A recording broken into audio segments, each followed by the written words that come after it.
Graças e paz, irmãos. Quem está feliz com Jesus? Eu posso pedir para acender as luzes ou não? Ou é pedir demais? Se for, não tem problema. É que tem um pessoal lá atrás. Quem está feliz com Jesus? Quem trouxe a Bíblia? Aqui, uma, deixa eu ver. Ah lá, o Rafinha com outra, eu com outra. Quem não trouxe a Bíblia, levanta a mão. Ninguém levanta a mão, né? Amém. Você que não trouxe, se você quiser pegar, acho que tem no telão, né? Atos capítulo 20. Não pode fazer isso não, gente, tem que tirar isso aqui, senão o pessoal não anda mais com Bíblia. Atos capítulo 20. Quero meditar num texto aqui com os irmãos. Quero aqui agradecer a maravilhosa recepção. Eu estou há pouco tempo aqui na casa, né? Estou há 4 meses já servindo ao Senhor aqui. E eu estou muito feliz, tem sido uma experiência muito nova. Eu venho de um mundo bem pentecostal, sou assembleano de natureza, né? Assim, de raiz, nasci na Assembleia de Deus para Cristo. E agora Deus me trouxe para cá, estou muito feliz. Quem está aí, diga amém. Achou Atos capítulo 20 aí? Vamos ler o versículo 12, só o versículo 1, aliás, a parte A do versículo, que diz assim: e levaram vivo o jovem. Vou contar até 3, você pode repetir isso comigo? 3. E levaram vivo, bem forte agora. Não, só quem está vivo, quem estiver morto não precisa falar não, mas quem está vivo, fala comigo, 1, 2, 3, e levaram vivo. Fala para esse jovem, tem vida para você nessa noite. Nenhum glória a Deus, irmão? Eu vou falar de novo, quem sabe você dá um glória a Deus aí. E levaram vivo o jovem. Tem vida para você nessa noite. Quem crê que essa palavra é palavra de Deus para nós? Amém? Glória a Deus. Volta comigo aí, Carlos, por favor. O versículo 7. Nós vamos meditando versículo a versículo para a gente entender um pouquinho essa palavra. O Senhor colocou uma mensagem no meu coração que chama Atitudes que Vivificam. E eu quero falar nessa noite sobre as atitudes que Paulo tomou nesse episódio. É um episódio muito conhecido, que é quando o Eutico cai do 3º andar. E eu quero meditar um pouquinho nisso. O versículo 7 vai nos dar algumas informações que eu julgo ser muito importante para a gente. Verso 6 vai falar que Paulo vai viajar de Filipos para Troade, que a viagem dura 5 dias e que ele vai ficar 7 dias na cidade. É a 3ª viagem missionária de Paulo. E o versículo 7 diz assim: e no primeiro dia da semana, juntando-se os discípulos para partir o pão, me chamou muito a atenção que Paulo, ele vai juntar os discípulos. Quem que Paulo vai juntar? Os discípulos. Por quê? Porque Paulo aprendeu com Jesus. E Paulo ele sabe que ele precisa juntar os discípulos. Aí alguém pode me questionar e pensar, mas como que Paulo aprendeu com Jesus, sendo que ele não andou com Jesus? Paulo dos discípulos, ele é o único que não anda com Cristo os 3 anos e meio na terra. Mas quando ele vai escrever aos Coríntios, no capítulo 11, na primeira carta aos Coríntios, ele diz assim: porque eu recebi do Senhor o que eu também vos ensinei. Paulo, quando ele esteve com aquela experiência na rua chamada Direita, que um homem chamado Ananias vai orar por ele, ele ficou 3 dias cegos, quando no caminho de Damasco ele tem aquele encontro e fica cego.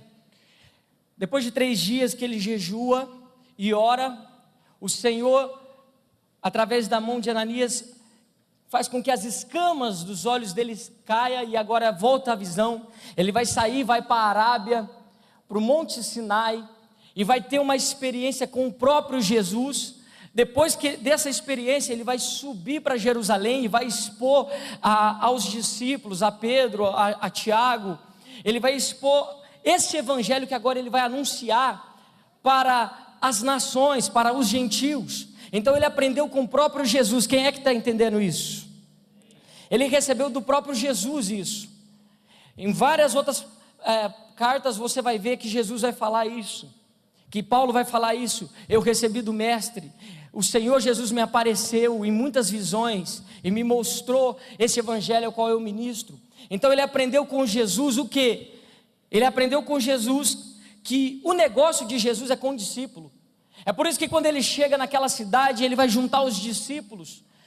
Porque Jesus, quando andava na terra, havia duas classes de pessoa que seguia Jesus. Quantas classes de pessoas?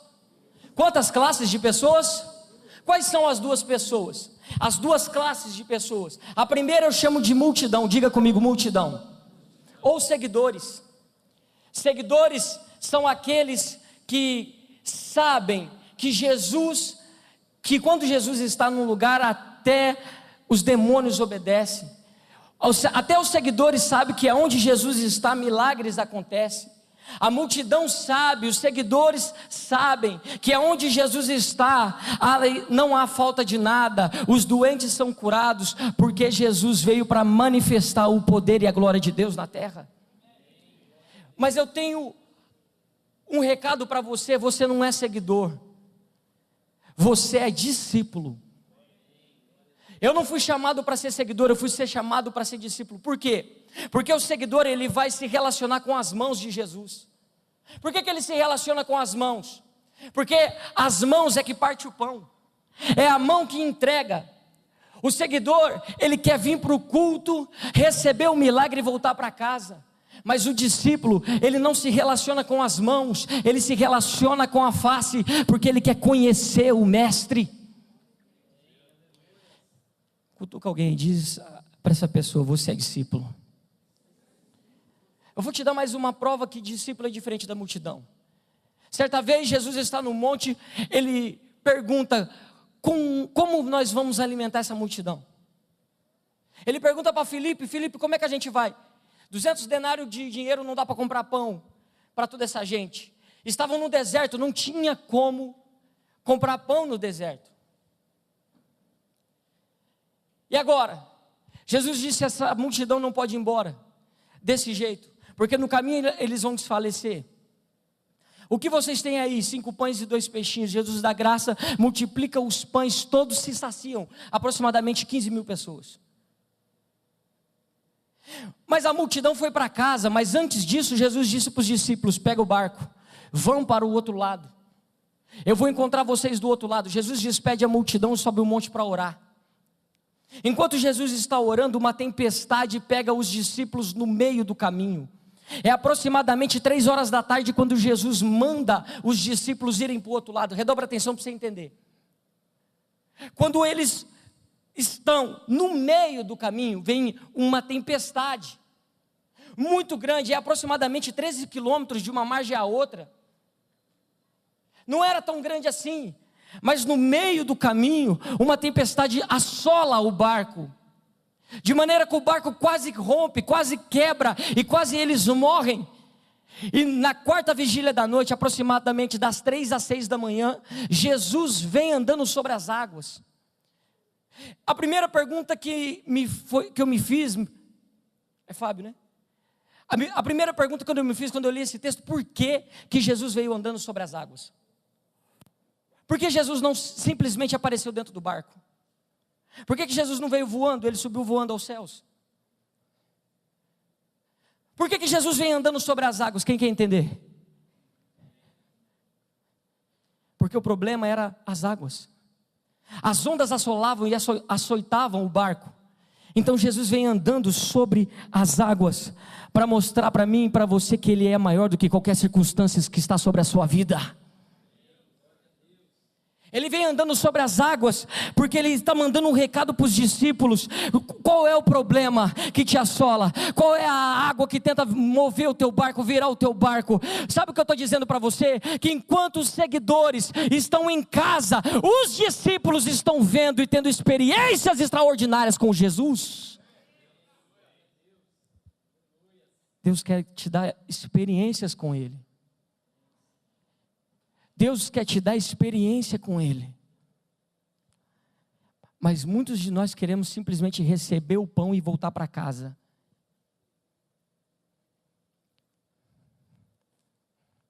Paulo junta os seus discípulos, diga comigo, discípulo. Não, bem forte, irmão, diga discípulo. Discípulo. Eu não sei se entrou algum seguidor aqui, mas todos nós sairemos como os discípulos de Jesus nessa noite. Em nome de Jesus. Ele junta os discípulos porque ele aprendeu com Jesus. E quando a Bíblia diz, Paulo que havia de partir, para partir o pão, ele junta os discípulos para partir o pão, é uma mensagem codificada. Está dizendo que é a ceia do Senhor. A ceia do Senhor, o cálice sagrado, o partir do pão, são todos nomes que a Bíblia dá para esse ato que é o ato mais sagrado para nós. A ceia do Senhor, o pão é o corpo de Cristo. O vinho ou o suco da uva é o sangue que foi partido por mim e por você. O pão que foi partido, o corpo que foi partido, o sangue que foi derramado. É o ato mais sagrado para nós. E Paulo, que havia de partir no dia seguinte, falava com eles e prolongou a prática até a meia-noite. Sabe uma coisa que me chamou muita atenção nesse texto? É a terceira viagem missionária. E Paulo não sabe quando que vai voltar. Então, Paulo não perde a oportunidade. Paulo não perde a oportunidade. E se a gente entendesse que cada segundo que nós temos é uma oportunidade, os nossos relacionamentos não seriam tão frios, as nossas expectativas não seriam tão pequenas. Eu passei por duas coisas na minha vida que me ensinou a aproveitar, ou pelo menos me ensinou que eu devo tentar aproveitar cada segundo da minha vida. A minha mãe, quando eu tinha 18 anos, eu tinha acabado de fazer 18 anos, ela teve um aneurisma cerebral. Na sexta-feira a gente comemorou meu aniversário, no sábado limpamos a casa, no domingo ela passou mal. Na segunda-feira eu saí para trabalhar, recebi um telefonema, sua mãe está em Batatais com suspeita de morte cerebral. Na quinta-feira eu estava enterrando a minha mãe. Assim, da noite para o dia. O meu pai, em maio do ano passado, no dia da apresentação da minha filha, a gente saiu comer um lanche, 10 minutos depois ele sofreu um acidente, morreu ele e a esposa dele, a minha madrasta. 10 minutos.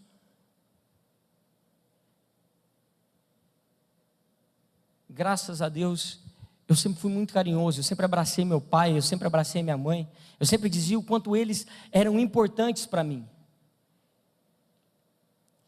Mas eu quero deixar um recado para você nessa noite. Seja intenso nos seus relacionamentos, principalmente no seu relacionamento com Deus. Quando você saiu da sua casa e chegou aqui, talvez você não tinha expectativa, mas Deus já tinha uma expectativa para você nessa noite. Deus já pensou em chamar a sua atenção para Ele nessa noite. E a Bíblia diz que operando Deus ninguém pode impedir. A gente precisa ser um pouco mais intenso. Se a gente tivesse essas experiências, se você tivesse essas experiências que eu tive, você nunca ia sair da sua casa sem dar um beijo no seu pai, na sua mãe, no seu marido, na sua mulher. Se você tivesse essa experiência, você ia aproveitar cada segundo que você tem com as pessoas. Paulo, ele entende isso. E é por isso que ele vai chamar a atenção dos discípulos e ele vai prolongar o discurso até a meia-noite. Depois, se você ver, ele vai prolongar até as 6 da manhã. Mas a gente passa 2 horas na presença de Deus. Se passar 2 horas e 5 minutos, a gente já fica inquieto, quer voltar embora. E Deus quer derramar dons espirituais, quer fazer coisas extraordinárias na sua vida. Quem crê nessa palavra? Quem crê nessa palavra? O recado de Deus para mim e para você é: não se apresse. Aproveite a presença de Deus.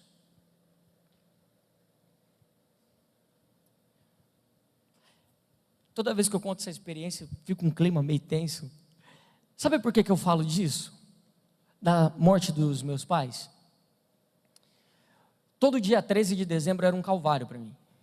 Eu chorava muito, porque foi o dia que a minha mãe faleceu. 6 dias depois do meu aniversário. Eu chorava muito, mas você não está entendendo o tanto que eu chorava. Aí eu fui ler a palavra Marcos, se eu não me engano, capítulo 13 ou 14. Num desses dias que eu estava acabado, destruído, e os fariseus questionaram a Jesus a respeito da lei. E eles disseram assim: Senhor, a lei disse que uma mulher, se uma mulher casar com um homem e não tiver filhos, o marido morrer, ela tem que casar com o irmão, para que tenha filhos e tenha descendência. Pois bem, uma mulher casou com um, não deixou filhos, ele morreu, casou com outro, não deixou filhos, ele morreu, casou com 7, e não deixou descendência. Na eternidade ela será mulher de quem? Aí Jesus vira para eles e diz assim: o meu povo peca porque lhe falta conhecimento e por duvidar do poder de Deus. Na eternidade, ela não será mulher de ninguém, porque seremos semelhantes aos anjos, não tendo sexo. Porque Deus não vê como o homem vê. Quando eu li essa palavra, Deus não vê como o homem vê, aí Jesus vai complementar: porque não ouviste que Deus não é Deus de morto, mas é Deus de vivo? Porque está escrito: eu sou o Deus de Abraão, de Isaque e de Jacó. Quando eu li essa palavra, Deus não é Deus de morto, mas é Deus de vivo, porque Deus não vê como o homem vê. O Espírito Santo falou dentro do meu coração: para de enxergar a sua mãe com os seus olhos, comece a enxergar com os meus. Porque você olha com os olhos de quem está morto, mas para mim ela está viva. Porque você morre para Deus quando você peca. O salário do pecado é a morte, mas o dom gratuito de Deus é a vida eterna. Deus me curou naquele dia, e eu comecei a enxergar que a minha mãe está viva, e eu vou encontrar com ela na eternidade. Deus não é Deus de morto, Deus é Deus de vivo. Porque se cremos que Jesus morreu e ressuscitou, nós cremos também que Ele vai nos vivificar e vai nos ressuscitar naquele grande dia. Então por que eu estou... Isso aqui nem estava na mensagem, irmão. Deus tocou no meu coração, eu estou falando. Aproveite o tempo que você tem, seja com seus pais, seja principalmente aqui na casa de Deus, porque você não sabe o poder que tem esse ambiente. Quando você está aqui, os céus estão abertos sobre você. Quando eu libero uma palavra, quando o ministro libera uma palavra, se você receber essa palavra, ela se manifesta no mundo natural, na sua vida. Paulo juntou os discípulos, partiu o pão, e ele vai prolongar a prática, porque Paulo sabe que ele precisa aproveitar aquele momento.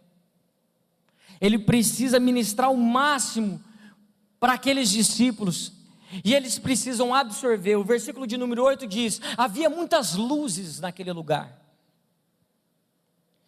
E eu comecei a meditar, por que esse ambiente, um ambiente de culto, tem muitas luzes? Deixa eu começar falando uma coisa. Eu acredito que Paulo, redobra atenção para você entender isso, quando ele foi está os discípulos naquele cenáculo, ele deve ter chegado e perguntado: qual é o lugar mais alto que você tem para fazer o culto?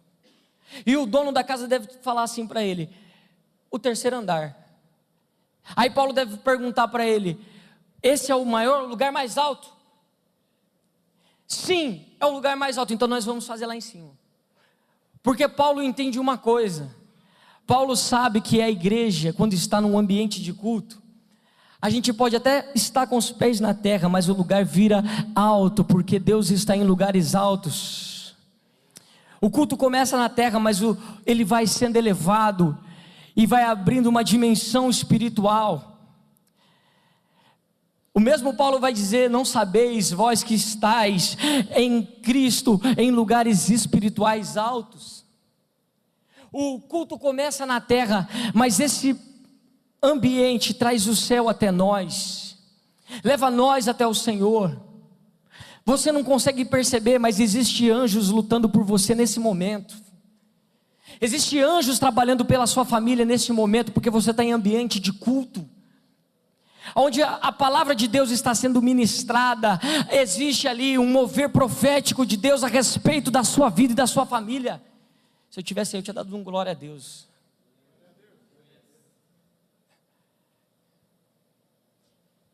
Começa na terra, mas a expectativa de Deus é que o céu e a terra se movam. Quem está entendendo?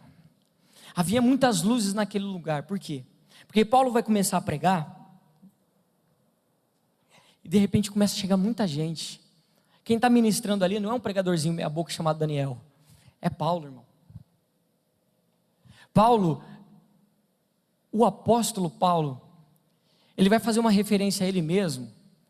Ele vai dizer assim: olha, eu conheço um homem, não sei se na carne, não sei se no espírito, foi arrebatado ao terceiro céu, e viu coisas inefáveis que não é lícito dizer aos homens.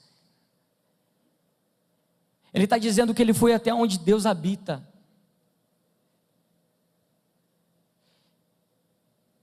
E que ele viu a dimensão celestial. Havia muitas luzes naquele culto. Por quê? Presta bem atenção para você entender isso aqui. O Salmo 119, versículo 105 diz assim: lâmpada para os meus pés e luz para o meu caminho é a tua palavra. Davi vai dizer num dos seus salmos assim: eu escondi a sua palavra no meu coração, para eu não pecar contra ti. Quando Jesus no Sermão da Montanha vai fazer referência a nós, ele vai dizer assim: vós sois o sal da terra e a luz. Por que você é o sal da terra e a luz do mundo? Porque a luz é a palavra. A luz é a palavra. E assim como Davi disse: eu escondi a sua palavra no meu coração. Quando eu e você escondemos a palavra de Deus nos nossos corações, nós começamos a ser luz. Por quê? Não é você que brilha, mas é Deus que está dentro de você. É por isso que as pessoas começam a olhar para você e falar: você tem algo diferente. É a palavra de Deus que já está dando fruto. É por isso que o ambiente tem muitas luzes. Olha quanta luz tem aqui. Levanta a mão aí, levanta a mão, levanta a mão. Coloca a mão em alguém aí, só para ele não dormir. Dá um abraço nele aí, chacoalha ele para lá e para cá. Diz: eu sou luz. Diz para ele aí: você é a luz do mundo. Só quem está vivo, dá glória a Deus aí. Não, só quem está vivo, dá glória a Deus aí. Vocês estão muito quietos, eu fico doido com vocês estão muito quietos. Verso 9, vai apertar só um pouquinho, tá? E estando um certo jovem por nome de Eutico, assentado numa janela, caiu do terceiro andar. Posso fazer uma pergunta? Por que por que Eutico escolheu a janela para sentar? Eutico poderia sentar na primeira cadeira. Eutico poderia sentar em qualquer lugar, mas ele escolheu a janela. Por que Eutico escolheu a janela? Quem sabe? Levanta a mão.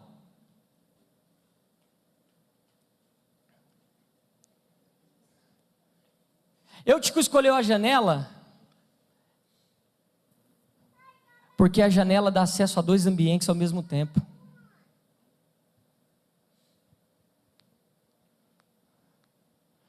Eutico queria ficar no culto, mas se o culto não tivesse interessante, ele queria olhar para fora.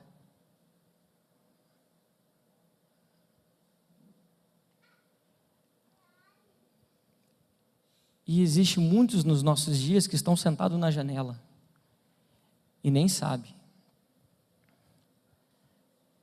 porque estão aqui dentro, mas tem hora que quer dar uma olhadinha lá fora.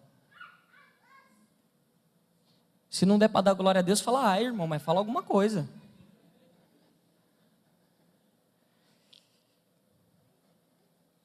Belisca esse irmão aí, vai.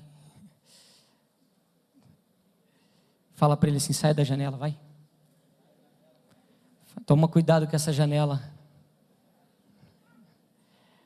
Eu sei que você já pensou na janela, porque a janela assim, na hora que Deus me falou essa palavra, era a primeira que veio na cabeça, eu sei. É isso que você pensou mesmo. Mas se Deus deu essa palavra, é porque hoje Ele vai colocar uma cortina nessa sua janela aí. Ele vai fechar essa janela e você nunca mais vai ser tentado a olhar para fora. Está ficando bom, Jesus, está ficando bom.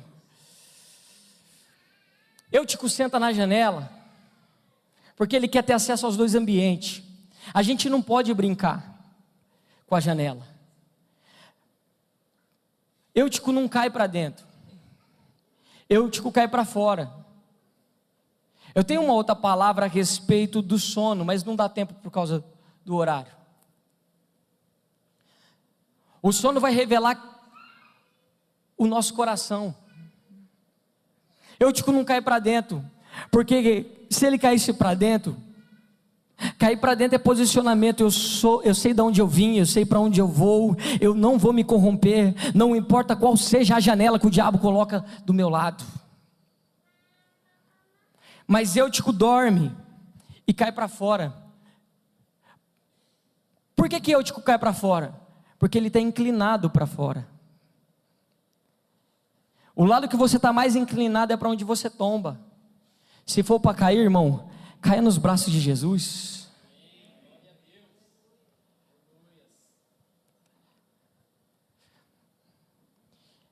Mas eu gostaria de pregar sobre a atitude de Paulo. Eu dei essa volta aí só para a gente quebrar esse gelo. Eu não sei quantas vezes Paulo conversou com Eutico.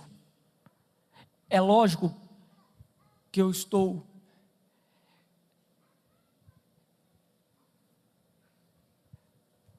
como é que eu posso dizer? Estou sem querer ferir o texto, estou conjecturando. Eu não sei quantas vezes Paulo advertiu a Eutico.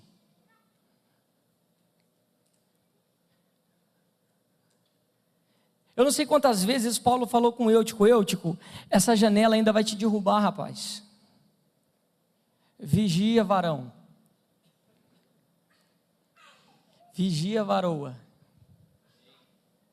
Eu não sei quantas vezes Eutico ouviu a advertência, mas a Bíblia diz assim, que Jesus tinha 12, e mesmo assim um se perdeu. É porque não importa qual mestre que você tem, importa qual é o seu coração em cumprir o que foi ensinado, não.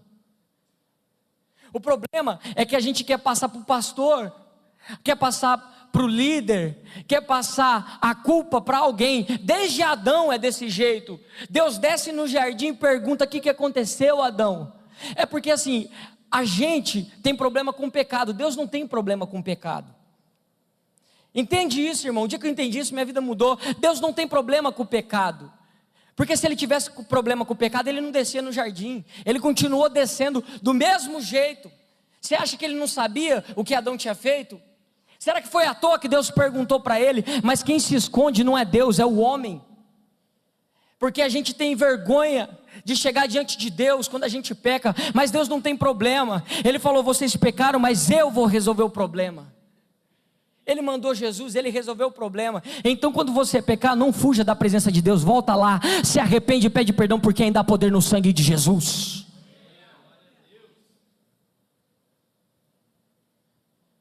Eu não sei quantas vezes Eutico foi advertido, mas não vigiou e caiu. Mas Paulo, não diz o texto que Paulo julgou ele. O texto não vai dizer que Paulo falou: eu avisei aquele miserável, aquele energúmeno. Não, ele não reclama. A minha Bíblia não diz que ele reclama. E a primeira coisa que acontece, sabe o que é? O culto para. Porque quando a gente cai, nós trazemos escândalo. Quem está pregando é Paulo, quem está orientando é Paulo, mas mesmo assim Eutico cai. Mas o problema não está no líder, o problema está naquele que ouviu a instrução, mas não quis segui-la. Quem está entendendo isso? Eu estou dizendo para você, em outras palavras, que você precisa assumir as suas responsabilidades, chegar diante de Deus e resolver as suas pendências.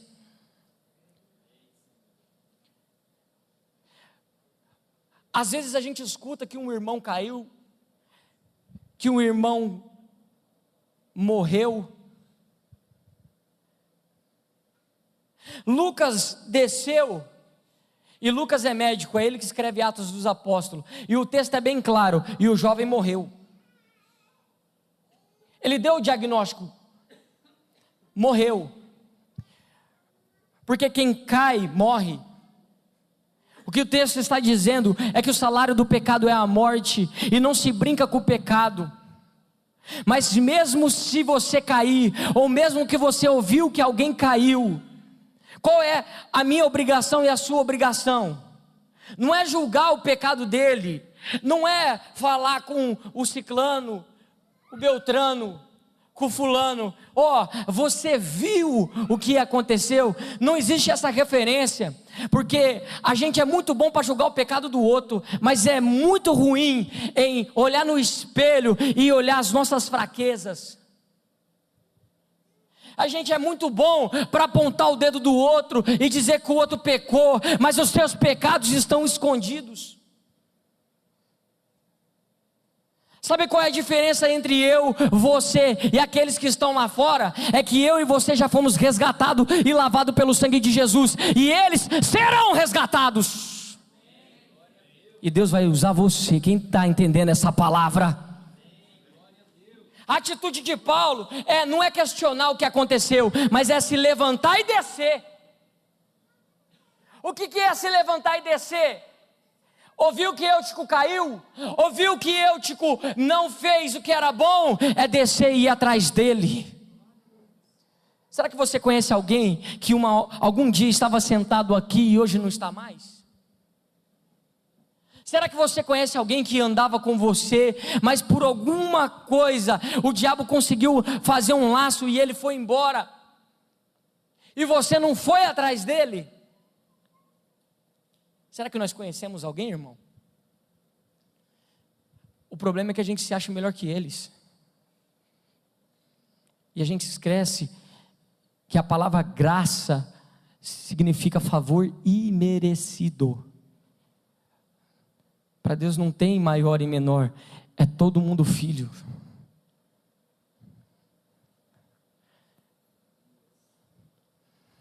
Ele se levanta e desce. Primeira atitude: ir atrás de Eutico.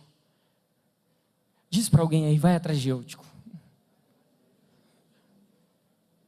Levanta a mão, deixa eu profetizar algo na sua vida. Eu quero profetizar que essa nossa geração é a geração daqueles que vão correr atrás daqueles Euticos que caíram. Que não importa, nós não vamos julgar, mas nós vamos amá-lo. Nós vamos correr atrás, porque a gente só entrega o que tem, e Jesus está dentro de você. Você carrega a vida. Irmãos, entende isso? Se quem está lá fora está morto, papai dizia isso: a gente só dá o que tem. A palavra não está dentro de nós, e é por isso que nós somos luz, sim ou não? A palavra é Cristo, irmão.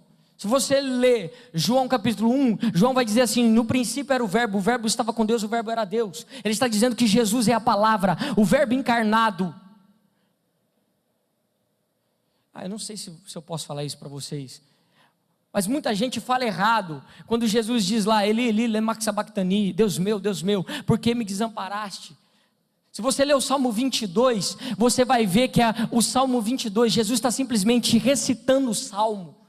Muita gente dizendo, ele está chamando Elias ou um dos profetas. Quem estava ouvindo aquilo lá, estava ouvindo aramaico. Jesus estava proclamando o Salmo em aramaico, na língua original. Eles falavam hebraico, era outra língua.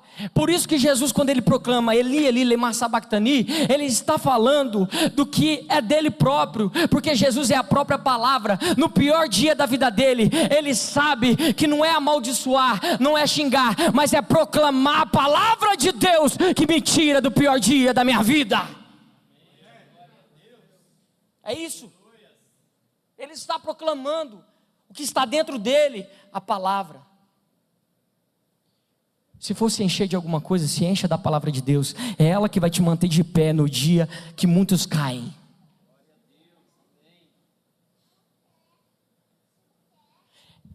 Ele se levanta e desce, significa ir atrás de alguém, significa ir atrás daquele que caiu. Acompanha comigo aí, o verso 10, se puder colocar aí.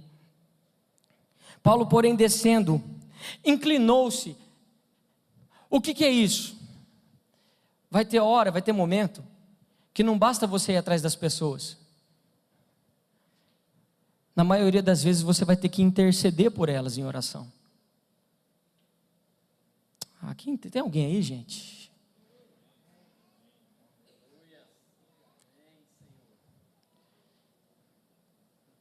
Ele desce, ele vai atrás, ele se inclina, é interceder em oração.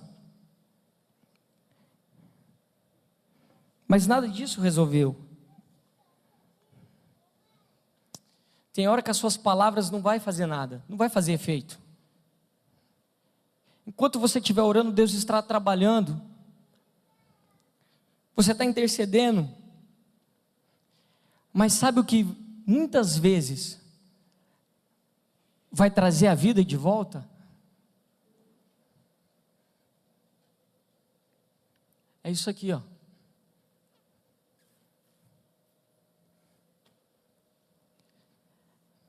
Às vezes você só precisa abraçar alguém para devolver a vida para ela.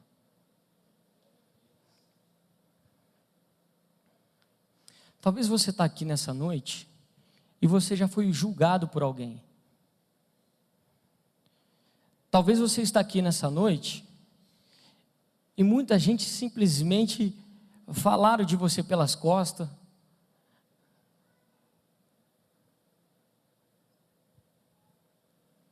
Mas existe um que ele te amou quando você ainda era pecador.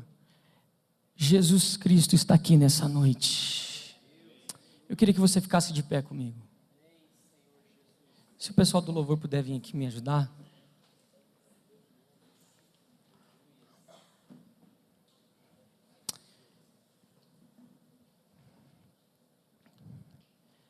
Eu não sei como é que você está aqui nessa noite.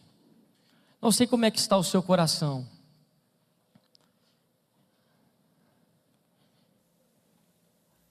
Mas eu sei que Deus te sarou para você sarar as pessoas. Eu sei que Deus te encontrou porque através de você Ele vai encontrar outras pessoas.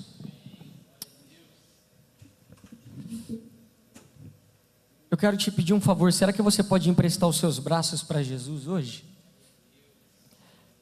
Se você tiver comunhão com alguém que você sentir no seu coração, queria que você fosse até essa pessoa e desse um abraço nela. Se você lembrar de alguém lá fora, faça isso depois, mas eu gostaria que você fizesse isso agora. Dá um abraço em alguém que está perto de você, ou alguém que você sente no seu coração. Mas eu gostaria que você não soltasse não. Deixa o Espírito Santo usar os seus braços aí onde você está.